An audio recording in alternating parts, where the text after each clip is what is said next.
जीतन राम मांझी की नाराजगी और सीटों की मांग। जी हां, आपको बता दें, बीजेपी के बिहार चुनाव प्रभारी धर्मेंद्र प्रधान सीट शेयरिंग का फॉर्मूला लेकर पहले ललन सिंह से मिले और फिर जीतन राम मांझी के घर पहुंचे। बता दें आपको, शुरुआत में खबर आई कि मांझी इस फॉर्मूले से नाराज हो गए। धर्मेंद्र प्रधान, सम्राट चौधरी और विनोद तावड़े सिर्फ 15 मिनट की मीटिंग के बाद ही बाहर निकल आए और मीडिया से कोई बात नहीं की। मांझी भी बाहर निकले और कहा कि यह एक औपचारिक बैठक थी और कोई राजनीतिक बात नहीं हुई। उन्होंने अभी कहा कि वह दिल्ली जा रहे हैं। इससे पहले जीतन राम मांझी कह चुके थे कि अगर उनकी पार्टी को 15 से 20 सीटें नहीं मिली तो वह 100 सीटों पर अकेले चुनाव लड़ेंगे। उन्होंने कहा कि हम का लक्ष्य मान्यता प्राप्त पार्टी बनना है, जिसके लिए उन्हें विधानसभा में 8 सीटें जीतनी होंगी या उनका वोट प्रतिशत 6% होना चाहिए। इसी लक्ष्य को पूरा करने के लिए उनकी पार्टी 15 सीटों की मांग कर रही है। हालांकि बाद में खबर का रुख बदल गया। पटना एयरपोर्ट पहुंचने के बाद मांझी ने कहा कि सीटों के संबंध में बातचीत हो गई है और बहुत जल्दी सीटों का बंटवारा हो जाएगा। उन्होंने कहा कि सब कुछ ठीक है। इससे पहले जेडीयू के सीनियर नेता और केंद्रीय मंत्री ललन सिंह ने भी सीट शेयरिंग को लेकर कहा था कि धर्मेंद्र प्रधान केंद्रीय मंत्रिमंडल में उनके सहयोगी हैं और सीट शेयरिंग सब ठीक कर देंगे। एनडीए एकजुट है। भारतीय जनता पार्टी ने उम्मीदवारों के चयन के लिए अपनी रणनीति को अंतिम रूप देना शुरू कर दिया है। पार्टी ने साफ कर दिया कि इस बार टिकट नहीं उन्हीं नेताओं को मिलेगा जिनकी जनता के बीच पकड़ मजबूत है और जीत की गारंटी दिख रही है। खराब परफॉर्मेंस पर टिकट कटेगा। जिन विधायकों का परफॉर्मेंस खराब है या जिन पर एंटी इनकम्बेंसी का खतरा मंडरा रहा है, उनका टिकट कटना लगभग तय माना जा रहा है। प्रदेश अध्यक्ष डॉक्टर दिलीप जायसवाल ने बताया कि चुनाव समिति की बैठक में 60 सिटिंग सीटों पर चर्चा हुई है। जिन विधायकों का परफॉर्मेंस अच्छा है उन्हें आगे का मौका देने पर विचार हुआ है। जहां एंटी इनकम्बेंसी है वहां बदलाव की संभावना है।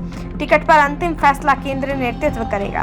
धर्मेंद्र प्रधान की मौजूदगी में बीजेपी कार्यालय में देर रात राज्य कार्य समिति की आम बैठक हुई, जिसमें संभावित उम्मीदवारों के नामों पर विस्तृत चर्चा हुई। 60 सिटिंग सीटों की समीक्षा हो चुकी है और बाकी बची सीटों पर भी चर्चा होनी है। समीक्षा रिपोर्ट के आधार पर पैनल तैयार कर केंद्र नेतृत्व को भेजा जाएगा। बता दें आपको कि खबर में 2020 के विधानसभा चुनाव के सीट शेयरिंग और नतीजे का एक ग्राफ भी दिया गया है, जिसमें दिख रहा है कि जेडीयू 115 सीटें पर लड़ी थी और 43 सीटें जीती थी। बीजेपी 110 सीट पर लड़ी थी और 74 सीटें जीती थी और हम 7 सीटों पर लड़ी थी और 4 सीटें जीती थी।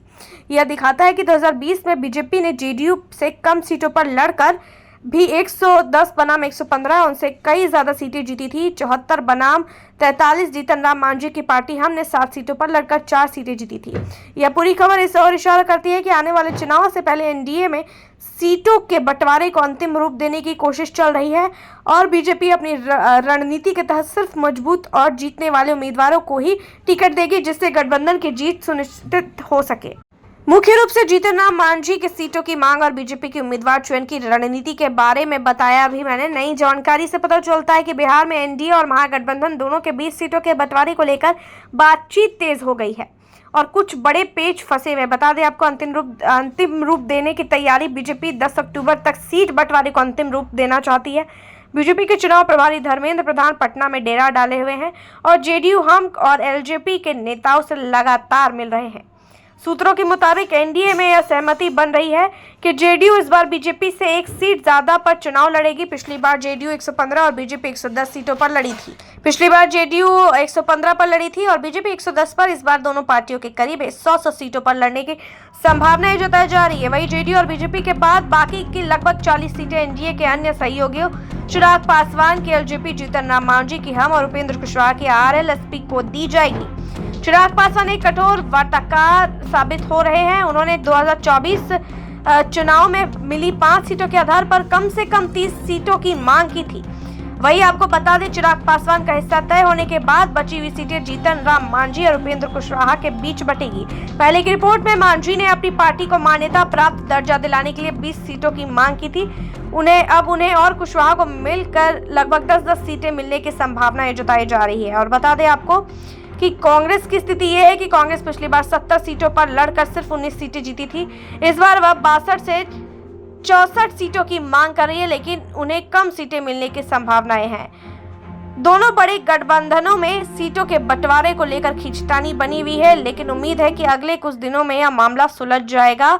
ताकि सभी दल अपनी चुनावी रणनीति पर तेजी से काम शुरू कर सके। वही मांझी ने मीटिंग से निकलने के बाद बोला कि ऐसी कोई खास बातचीत नहीं हुई और वो दिल्ली निकल गए। अब देखते हैं कि दिल्ली से क्या कुछ खबर निकलकर सामने आती है। तब तक के लिए आप ऐसे ही खबरों के लिए बने रहिए हमारे चैनल ओपिनियन बिहार के साथ।